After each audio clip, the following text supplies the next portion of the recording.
paglalakbay ng inyong diwa. Pagsaksi sa mga pangyayaring hindi mo sukat akalain.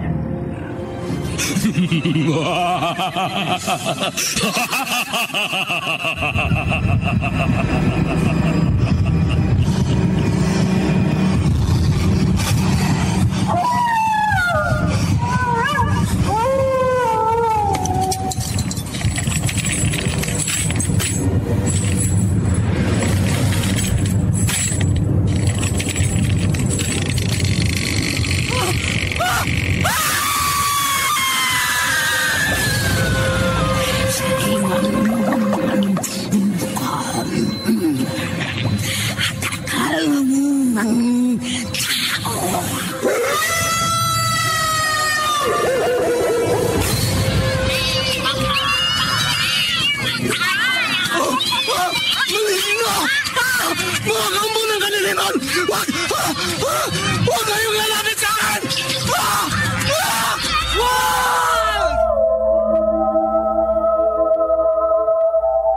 Mga kababalaghang hindi kayang tanggapin ng inyong isipan. Nagaganap tuwing sasapit ang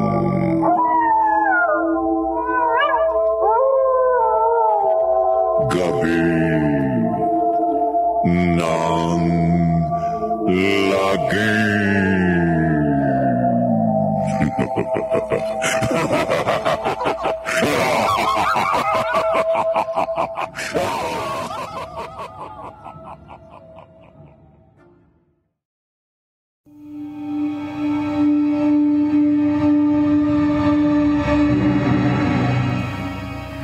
Magandang gabi, kaibigan. Ang mga mata ang nagsisilbing ilaw sa buhay ng tao. Subalit, papaano kung ang mga mata ay nagdidikta ng malagim na kamatayan? Narito ang unang bahagi ng makapanganisang manahimang kwentong tampok sa linggong ito na pinamagatang mga mata ng kamatayan.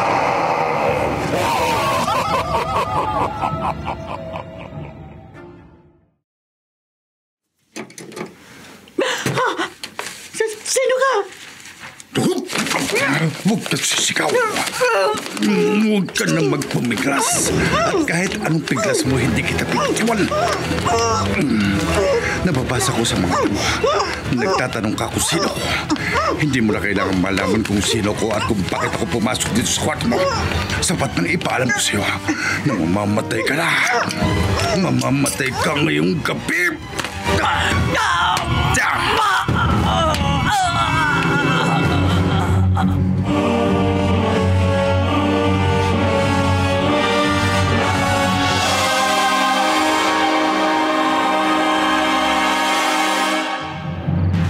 Hindi. May problema ba, Fred? Wala, Kati. Anong wala? Kanina lang masaya tayong nag-uusap. Pero nang may tumawag sa'yo, biglang nagbago ang mood mo. Saka na uli ako dadalaw sa'yo, ha? Sino ba yung tumawag sa'yo? Isang kaibigan. Magpahinga ka na. At may pupuntahan lang akong importante. Ay, sandali. Teka, Fred. Sige, lalakad. Sandali lang. Saka na tayo mag-usap uli. Fred! Fred!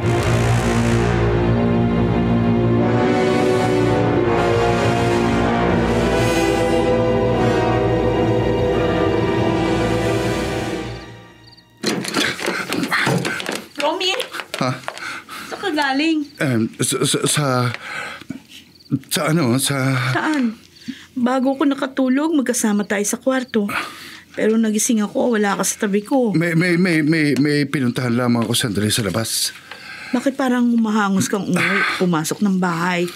Parang ligalig ka. Matulog na tayo, ha? Teka nga. Ano ba nangyayari sa'yo? Wala. Ha? Oh, bakit may bahid ng dugo yung damit mo? Ha? Dugo?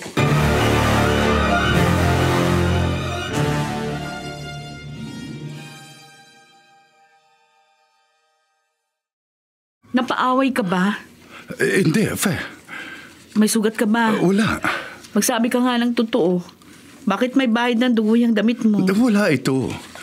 May nadaanan akong lalaking nakabulugta sa kalye. Nahit and run siguro. May sugat siya kaya isinakay ko sa taxi para maisugod sa ospital. Nagbuhat ka ba ng mabigat? Wala yun. Walang masamang nangyari sa akin. Maniwala ka. Mula nang maging mag-asawa tayo, nagsinungaling na ba ako sa'yo? Uli-uli, huwag kang lalabas ng bahay mag-isa. At huwag kang magbubuhat ng mabibigat. Mahigit 1 buwan pa lang nakaraan mula nung maoperahan ka. Lalahanin mong bilhin ng doktor. Masama ang mapagod sa gaya mong pinalitan ang mga mata.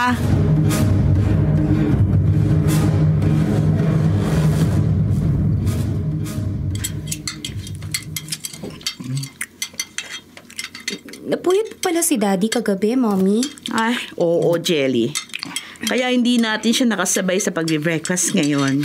At may tinulungan po pala siya kagabi. Ay, yun ang sabi niyo sa akin, John. Kaya nga, nag-aalala ako sa daddy niyo. Bawal kasi sa kanyang mapagod. Mommy, Paano kung sa pagtulong niya sa iba, nagkaroon ng komplikasyon yung mga mata ng ibang tao na inilipat sa kanya?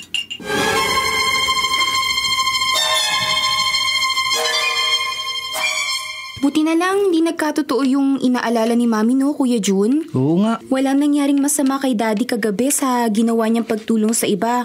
Kasi kung nagkaroon ng komplikasyon yung mga mata ng ibang tao na inilipat kay Daddy, baka hindi niya na kayang lumabas ng bahay. Maghapon nga kanina na nagkulong sa kwarto si Daddy. Kaya susunod tayo sa kanya matapos nating mamalayang lumabas siya ng pinto. Para makausap din natin siya sandali bago tayo matulog. Oo nga. Aalamin natin kay Daddy kung sino yung tinulungan niya kagabi. Oo. Nasunod ko na utos mo. Ano pa ba ang gusto mong gawin ko? Ha? Ha? Kuya Jun, si Daddy nasa harap ng bahay. Ha? At nagsasalita. Pero wala namang kinakausap. Hindi ba? Huwag ka na magpakita sa akin. Tigilan mo na ako. Oo nga, Jelly. Ayoko Si na. Daddy nagsasalita nung walang kausap. Nasasiraan na ba ng ulo si Daddy?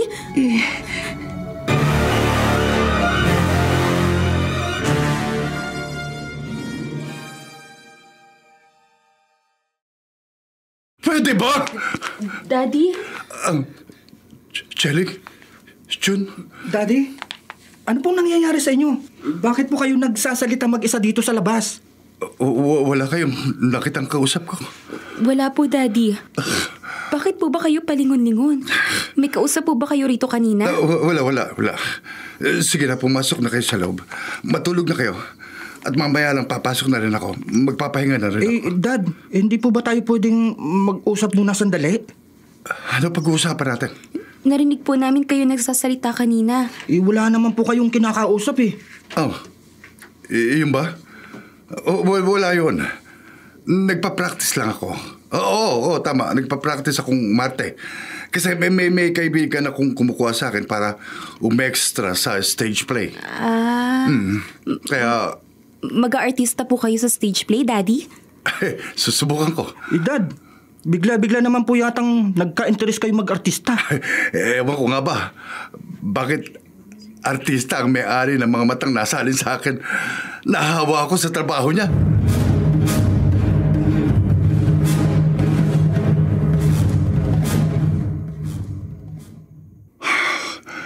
Buti na pasunod ko mga anak kong pumasok na sa bahay at matulog. Ayun na naman ang alulong ng aso sa kalsada. Basta umalulong yun na parang may nakikitang masamang espiritu. Nagpapakita sa akin si... Romy! Eva, ikaw na naman. Ako nga.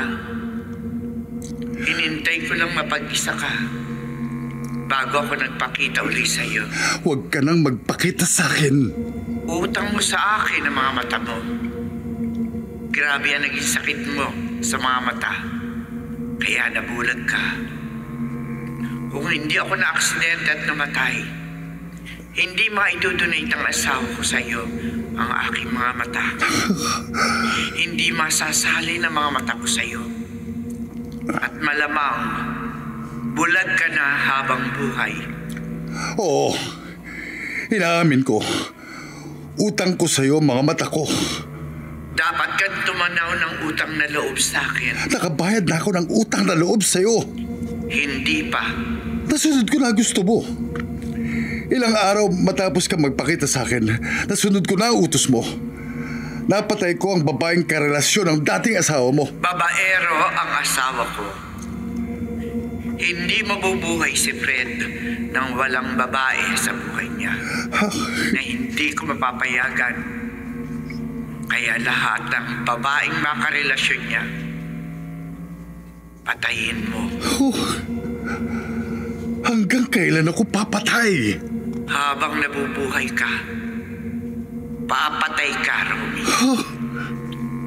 Habang nasa iyo ang mga mata ko, habang buhay kang susunod sa akin,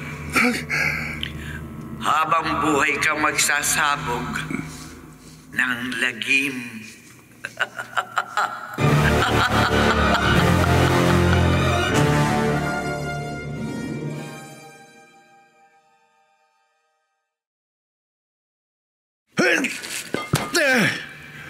Hindi mo ako madadaan sa drama, Romy.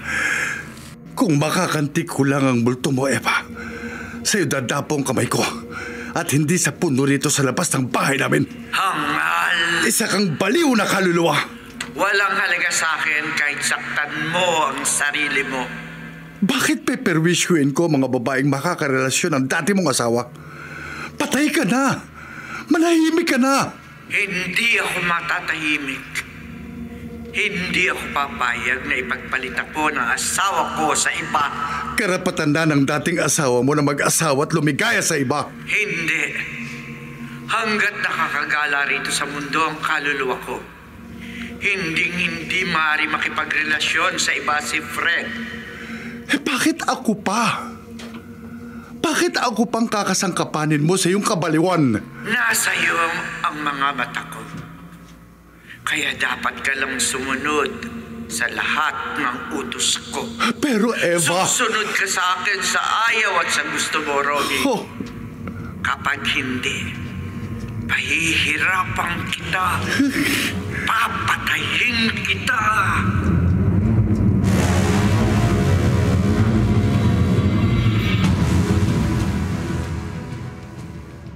Kati, mamatay man ako. Hindi ko aaminin ang ibinibintang mo. Hindi ako naniniwala ako lang ang babae sa buhay mo, Fred. Inaamin ko, nang mamatay ang asawa ko, malaking tanda sa akin na nagkaroon ako ng ibang relasyon. Pero iniwan ko na siya. Tinigilan ko ng paglalaro sa mga babae nang makilala kita. Nagbago na ako dahil mahal kita, Kati. Maniniwala ako sa'yo kung hindi mo ako basta iniwan kagabi. Hindi ko gustong iwan ka basta kagabi. Pero nataranta ako sa tawag ng isang kaibigan. Sa takot kong akong mapagbintangang pumatay sa huli kong kanakarelasyon bago naging tayo. Pinatay? Ang dating karelasyon mo? May pumatay sa kanya. At umiwas lang ako na mapagbintangan sa pagkamatay niya. Dahil nagalit siya sa akin noon na makipag-break ako sa kanya dahil sa iyo. Kaya nakipagtulungan kagad ako sa mga pulis na nag-iimbestiga sa krimen. Maniwala ka sa akin. Siguruhin mo lang na hindi mo ako niloloko. Hindi. Patutunayan ko sa yung ikaw nang magiging huling babae sa buhay ko.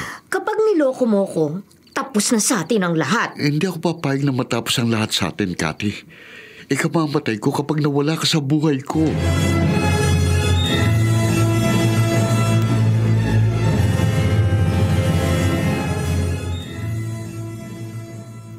Ikamamatay ko kapag nawala ka sa buhay ko. Eva?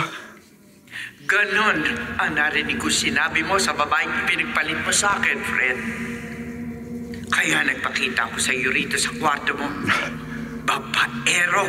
Hanggang ngayong patay ka na, ubod ka pa rin ng selosa at laging nangaaway sa akin. Pasalamat ka. Kaluluwa na lang ako.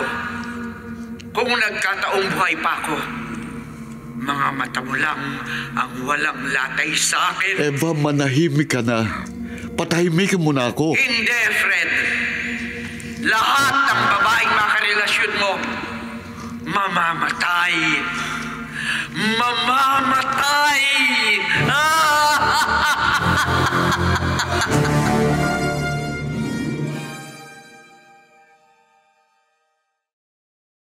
Romy, aanin mo yung patalim, ha? Ha? Fe, akala ko... Akala mo nahihimbing na ako? Kaya palihim ka nagbiyes at lumabas sa kwarto? Huh. Sinadya ko magtulog-tulugan para pakiramdaman ka. Saan ka pupunta sa ganitong oras na ng gabi? At magdadala ka pa ng patalim? Magsabi ka ng totoo. Mula nang maoperahan ka sa mga mata, kakaiba na yung kilos mo. Ang laki ng pinagbago mo. Sa isip mo lang yan, Fe. Wala ako ipinagbago. Bakit umaalis ka na walang paalam? Na hindi mo naman dating ginagawa? Kasi kapag nagpaalam ako sa'yo, sigurado hindi mo ako papayagang mag-artista sa entablado. Hindi ako naniniwalang mag-aartista ka. Extra ko sa stage play na isa kong kaibigan direktor. Kaya magdadala ako ng kutsilyo para props sa magiging role ko. Imposible mag-artista ang dating mahiyain na tulad mo. Hey, bahala ka kung ayong maniwala sa akin. Alis na ako. Hoy! Huwag kang umalis, Romy! Hindi mo ko mapipigilan. Ano man ang gawin mo.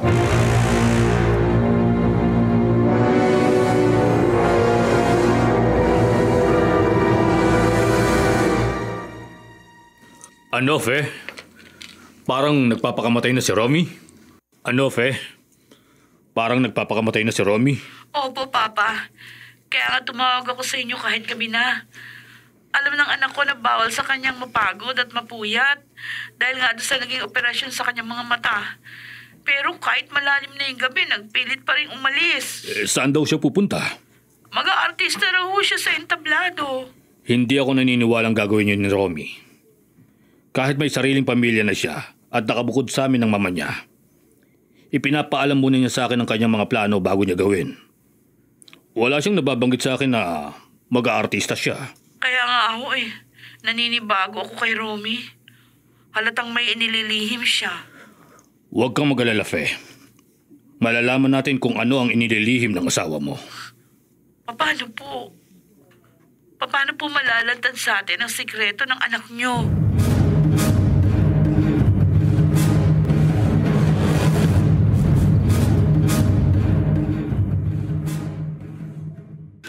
Mang Kaloy, nabalasa ko na ho ang aking mga baraha. Nailatag ko na at nabasa ang mga mensahe para sa pangalan ng anak niyong si Romy. Ano ang sekreto ni Romy, Emma? Itatawag ko na lang po sa inyo. Balita akong mahusay kang faith healer. Napatunayan ko na yan nung minsang sumama ako sa isa kong kaibigan na lumapit sa iyo. Kaya ngayon ay pinuntahan kita dito. Sa pangalan pa lang nalalaman mo na ang problema ng isang tao. Gusto ko ho muna makatiyak sa naaaninag kong mensahe ng mga bara sa pangalan ng anak ninyo. Kaya uulitin ko ang ginagawa kong pagbalasa sa mga baraha. Emma, maaari ko bang malaman ang naaninag mo na sa pangalan ng anak kong si Romy? May problema ho siya. Mabigat po ang problema ng anak ninyo. Ano man yon, ay nagbabadya ng malagim na kamatayan.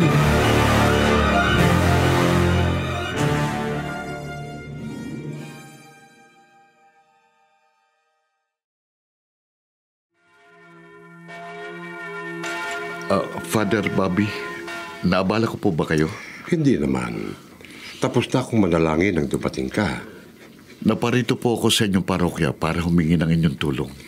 Anong may tutulong ko sa'yo? Pinagmumultuhan po ako ng dati kong asawa na ilang buwan ang patay. Multo ang problema mo? May alam po ba kayong paraan para manahimik na sa kabilang buhay ang multo ng asawa ko?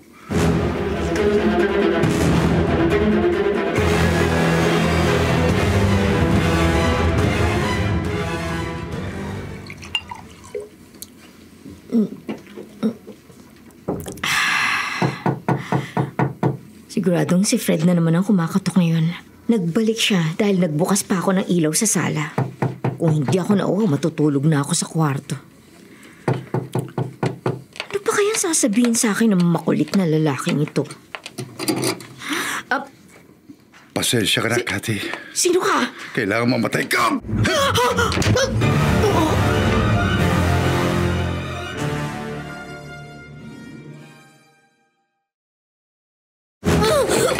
Cathy!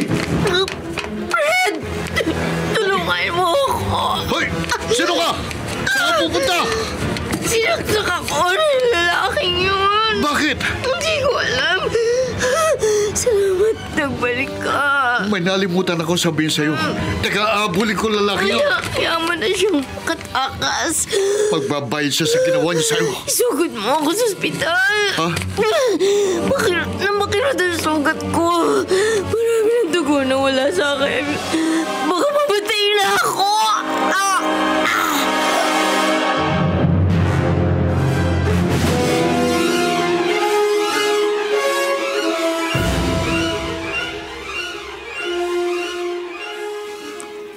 Oh, Emma, bakit napatawag ka? Ilang beses na ho akong nagsagawa ng ritual at orasyon, Mang Kaloy. Iisa ho ang paulit-ulit na lumalabas sa paglatag ko sa mga binalasa kong baraha sa pangalan ng anak niya si Romy. Anong... Nanganganib po ang buhay niya Dahil sa operasyon sa kanyang mga mata? dahil sa isang multo. Multo? Ang anak niya nasa ilalim ng kapangyarihan ng kaluluwa ng isang matandang babaeng hindi matahimik. Maaari pa bang makagawa ng perwisyo sa tao ang isang patay na? Maaari ho. Yan ho ang isang hiwagang malaking palaisipan po sa akin. Emma, matutulungan mo bang anak kong si Romy para hindi siya mapahamak?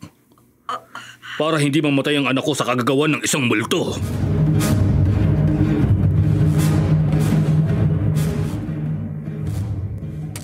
Father Bobby, ayan pong litsyo ng dati kong asawa. Sige. Gagawin ko ng dapat gawin habang walang ibang tao sa sementeryong ito, Fred. Holy water po? Oo. Benditadong tubig ang laman ng botelang inilabas ko. Para matahimik na sa dapat kalagyan ng kaluluwa ng dating asawa mo, bibindisyonan ko ang kanyang litsyo. Sa ngalan ng Ama at ng Anak at ng Espiritu Santo. Father Bobby, tingnan po ninyo. Usok? Matapos niyong mawis ka ng holy water, may itim na usok na lumalabas sa loob ng nicho.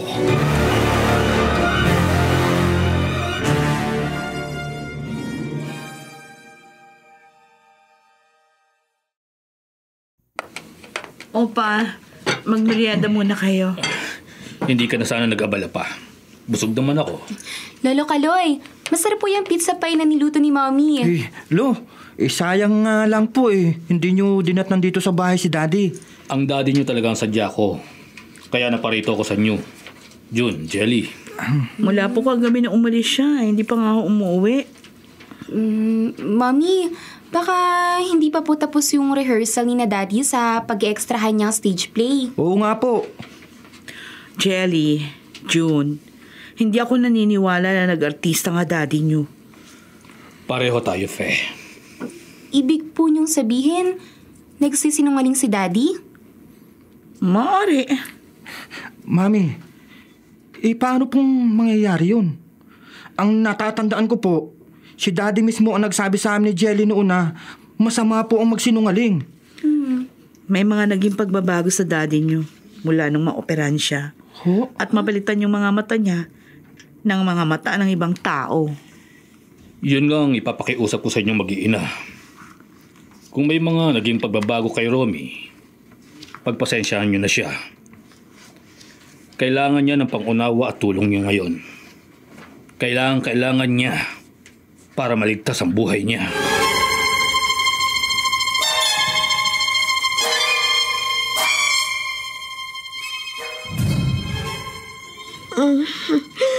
Fred, kumikirot pa ang sugat Cathy, wala ka nang dapat ipag-alala. Matapos ka maoperahan dito sa ospital, ligtas ka na raw sa peligro, sabi ng doktor. Magpapagaling ka na lang. Hanggang ngayon, nagtataka ako. Wala akong alam na dahilan para may magtangkang pumatay sa akin. Baliw sigurong lalaking nanaksak sa'yo. Hindi yun ang hinala ko. Ha? Bakit ganyan ang tingin mo sa akin? Fred, ako nga lang kaya ang babae sa buhay mo? Oh, bakit? Hindi kaya bukod sa akin, may ibang babae pa sa buhay mo na nagtanim ng galit sa akin dahil sa relasyon natin. At siyang utak sa tangkang magpatay sa akin. Cathy. Malaman ko lang na may iba ka pang nobya, Fred. Kahit mahal kita, lalayuan kita.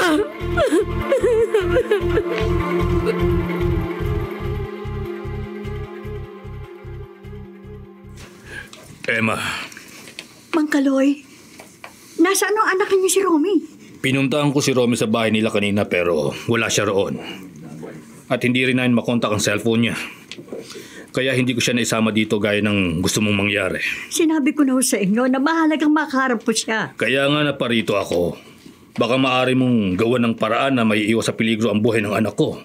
Kahit hindi mo siya makaharap. Dinaramdam ko ho. May limitasyon po ang karunungang ipinagkaloob sa akin ng Diyos.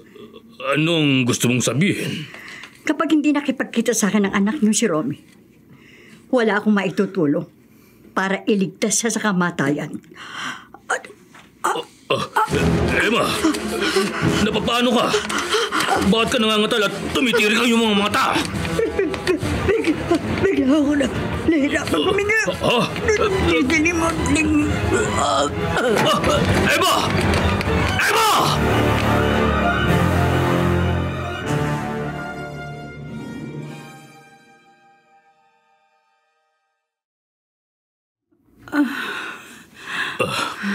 Emma, salamat naman at nagkamalay ka na. Tatawag sana ako ng mga kapitbahay yung matapos kang bumagsak na walang malay.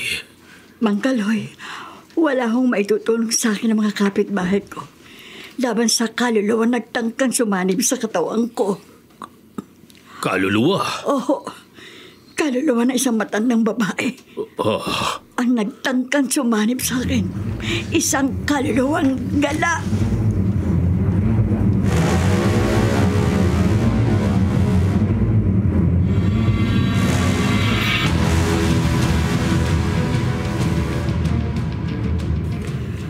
Matapos makaalis si Mang Kaloy, magsasagawa ako ng ritual at orasyon habang binabalasa ko mga baraha para mabatid ko kung sino may-ari ng kaluluwang nagtangkang sumanib sa akin kanina.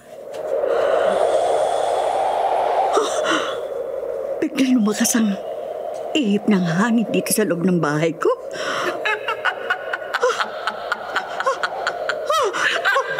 Biglang lumitaw sa likuran ko. Itim na usok ng hugis sa isang matandang babae. Nakalutang sa sahig mga paa. Multo! Multo!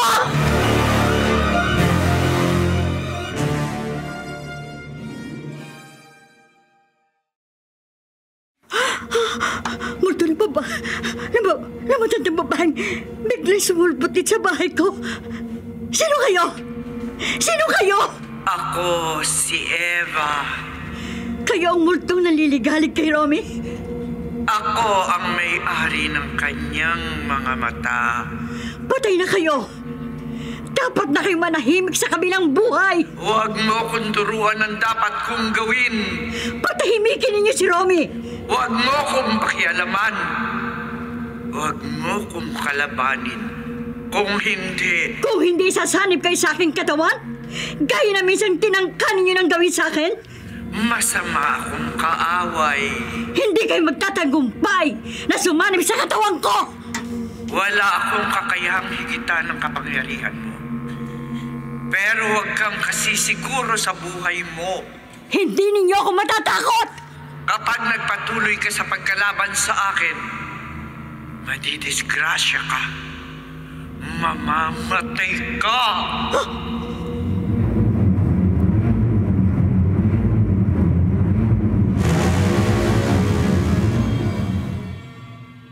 Fe, mamatay ako. Ha? Bakit ka mamamatay, Romy? Papatayin ako ng multo ng isang matandang babae kapag hindi ako sumunod sa lahat ng ipinag-uutos sa akin. Diyos ko, totoo ba sinasabi mo? Iyan ang dahilan kaya napilitan ako magkunwari sa inyong pamilya ko. At kaya nakagawa ako ng mga bagay na labag sa kalooban ko. Ang pumatay. Pumatay ka? Oo. Nakamatay ako, Fe. Sa utos ng multo ng matandang babaeng may-ari ng mga matang inilipat sa akin. Nagtapat na ako sa iyo. Dahil gulong-gulo lang isip ko. Hindi ko na alam ang gagawin ko. At wala akong alam na makatutulong sa akin. Isa ka na palang kriminal? Hindi ko gustong gawin yun. Pero masisisi mo ba ako? Ayoko pang mamatay. Kapag hindi ko sinunod ang multo, kapag hindi ako pumatay, pahihirapan niya ako. Papatayin niya ako. Hindi ako makapaniwala, Romy. Paano kang magagawang patayin ng isang multo?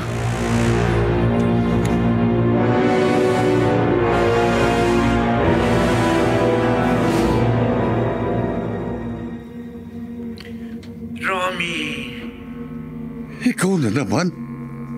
hinintay ko makatulog ang mga kasama mo rito sa bahay bago ako nagpakita sa iyo. Dahil hindi mo nasunod ang utos ko. Pinuntahan ko ang bagong karelasyon ng dating asawa mo. Hindi mo siya napatay. Kaya balikan mo siya.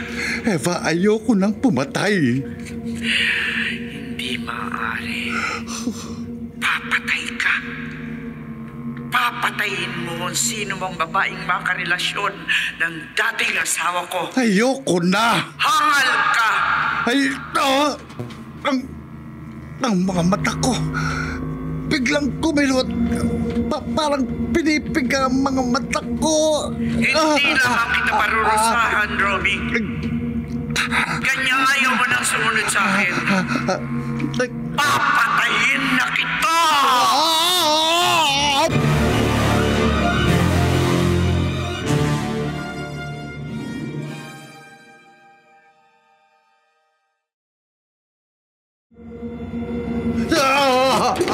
Tama na, Eva. Huwag mo na akong pahirapan. Huwag mo nang pakirutin ang aking mga mata. Maawa ka sa akin. Maawa. Mangisay ka, Romy. Mamatay ka! Mana, hirap na ako. Hindi ko na matatagalan ang pagpapahirap mo sa akin. At susunod na ako sa gusto mo. Eva, papatay na ako. Papatayin ko kung sino mang gusto mong ipapatay sa akin. Huwag mo lang akong pahirapan. Huwag mo lang akong patayin.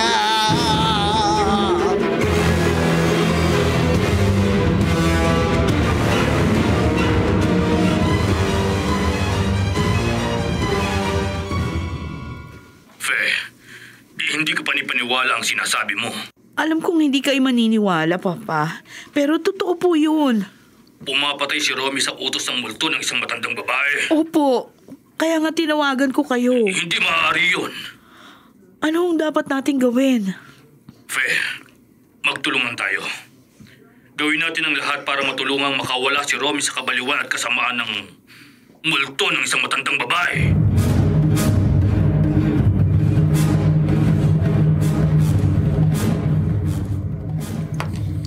Saan po kayo pupunta, Mami? May lalakarin lang ako, Jelly. Ay, sasama po ako. Mami, ako rin po. Ano? Sasama kami ni Jelly sa inyo. Huwag na. Dito lang kayo magkapatid sa bahay. Mami, gusto rin po namin ni Kuya June na makatulong para may ligtas ang daddy. Tama po. Ha? Ano sinabi niyo? Narinig po namin ang pakikipag-usap niyo kay Lolo Kaloy sa telepono. Kaya alam po namin gagawa po kayo ng paraan para matulungan po si Daddy. June? Jelly? Pumayag na po kayong sumama kami ni Kuya Jun sa inyo, Mami. Mami, kapag hindi po kayo pumayag, gagawa po kami Jelly ng paraan para matulungan si Daddy.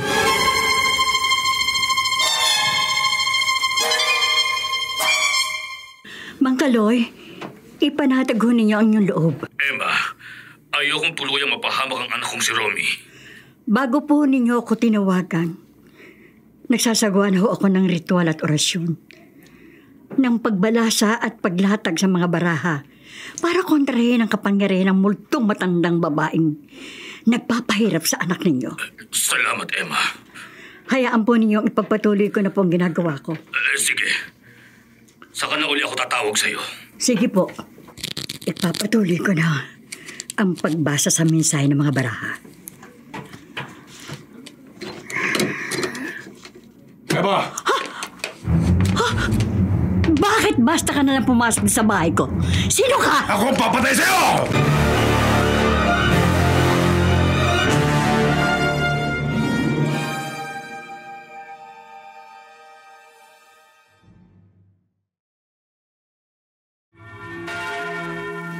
Hindi mamamatay ang asawa mo, Pe. Yan po ang gusto namin mangyari, Father Bobby. Kaya naparito kami ng mga anak ko sa inyong parokya. Kayo lang po ang inaasahan naming makatutulong sa daddy namin, Father. Ang Panginoon ang higit na makatutulong at makapagliligtas sa daddy niyo, Jelly. Magdasal tayo. Magdasal po, Father? Oo, June. Sasama-sama nating panalangin. Malaking paniniwala kung matatapos ang nangyayaring hiwaga at lagim sa daddy ninyo.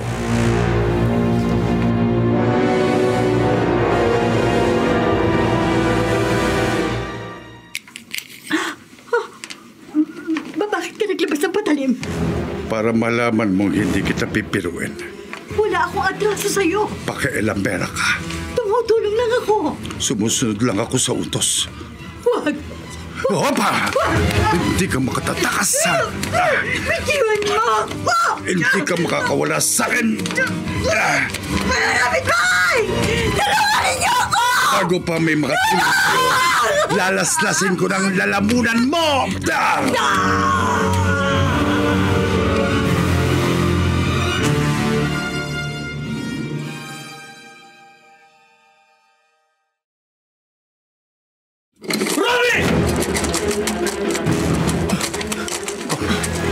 Bakit nanggaling ka sa bahay ni Emma?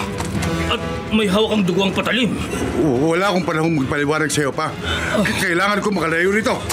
Romy! Sandali lang! Magbalik ka na! Romy! Kaya! Si Emma! Tulungan ninyo ako! Emma, may sugat ka sa leg. Mang Kaloy, ang anak ninyo, si Romy, siya may kagagawan nito. Diyos ko! Totoo nga! Ang anak ko ang pumapatay!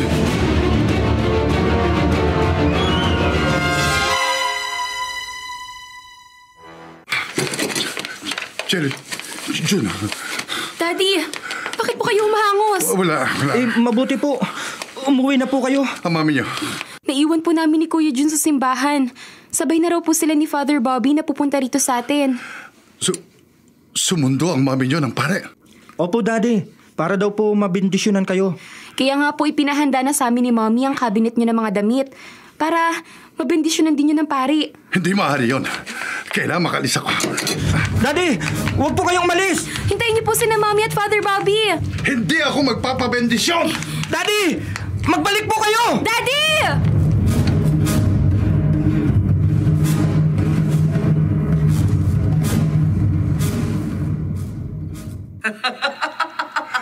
Eva.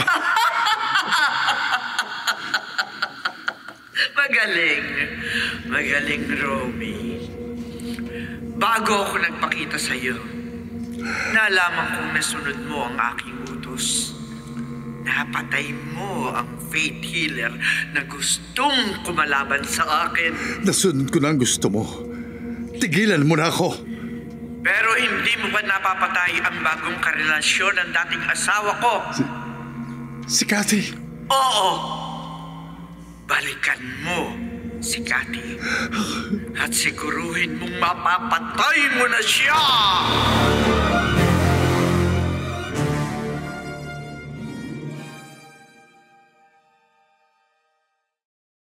Gabi na, Fred. Parang ayokong iwan ka, Cathy. Sa ibang araw ka na dumala uli sa akin. Lagi namang bukas ang bahay namin para sa'yo. Kung maaari lang, bantayan kita kahit natutulog ka eh. Bakit? Para matiyak kong hindi na mauulit na may magtangka ng masama sa'yo. May inaasahan ka bang magtatangkang pumatay uli sa akin? Wala. Nagsisinungaling ka. Hindi, maniwala ka sa akin. Hindi ka makatingin ng diretso sa mga mata ko. Ay, tinatago ka, Fred. Bakit ba hindi mo pa sabihin sa akin ng totoo? Anong totoo? Na may ibang babae ka sa buhay mo. At malaki ang galit niya sa akin. Kaya gusto akong ipapatay, hindi ba? Aminin mo. Aminin mo! Hindi, wala akong aaminin. Huwag kang mag-isip ng kung ano-ano. Kung hindi ka aamin, umalis ka na. Cathy! Umalis ka na! At huwag ka na magpapakita sa akin kailanman!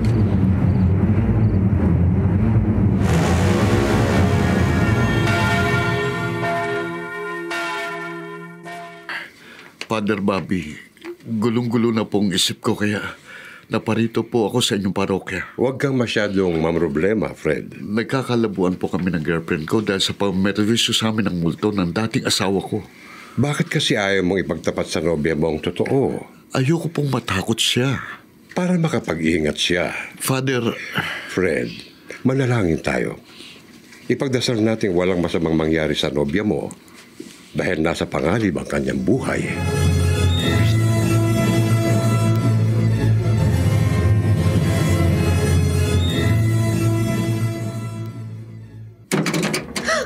Cathy. Ikaw?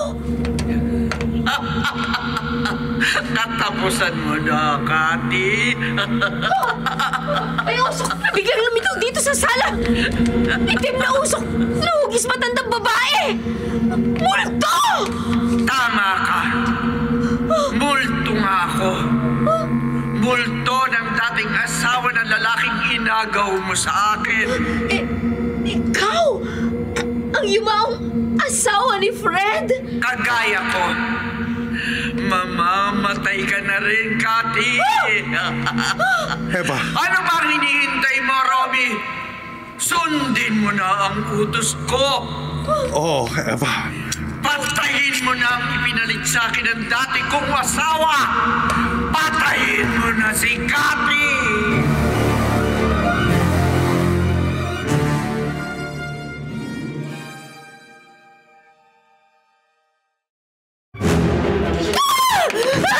Mahimik ka! Bitiwan mo ako! Robbie! Sundin mo na ang utos ko! Oo, Eva.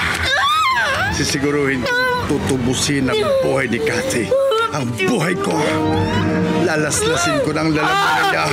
Papatayin ko na siya. Bitiwan mo si Cathy! Fred, salamat Balik ako dahil masamang kutob kong babalikan ka ng kriminal na ito at ng multo ni Eva.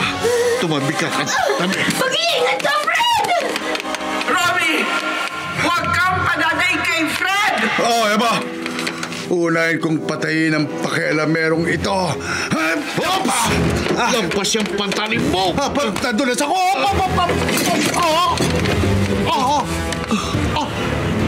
Aksidenteng nasaksak siya sa dibdib!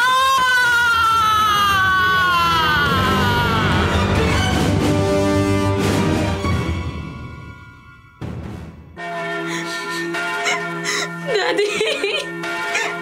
Daddy! Lolo Kaloy, wala na po si Daddy. Kung nakinig sana siya sa mami niyo, kung nagpabindisyon sana siya nung nabubuhay pa siya, malamang hindi siya napahamak at hindi siya gagawaran ngayon ng huling bendisyon dito sa simbahan. Sa pagkamatay ni Romy, naglaho na rin ang multo ni Eva at hindi na muling lumitaw. Malamang mananatili na ang kaluluwa ng matandang babaeng yon sa dapat niyang kalagyan sa kabilang buhay. Kayo'y tuluyan ng mananahimik ang kaluluwa ni Eva. Tapos ng pagkakalat niya ng lagim, na kinasangkapan pa niya ang mga mata niyang nalipat sa iba. Ang mga mata na maituturing na mga mata ng kamatayan.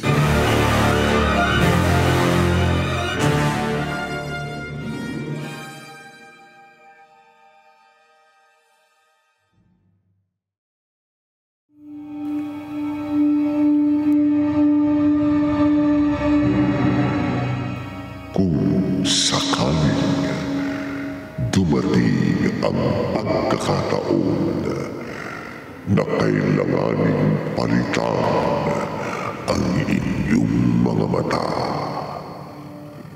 papayag ba kayong maisalin sa inyo ang mga mata ng iba na maaaring kasangkapanin sa pagsasabog ng lagim? Dito natatapos ang ating tampok na kwento sa linggong ito na pinamagatang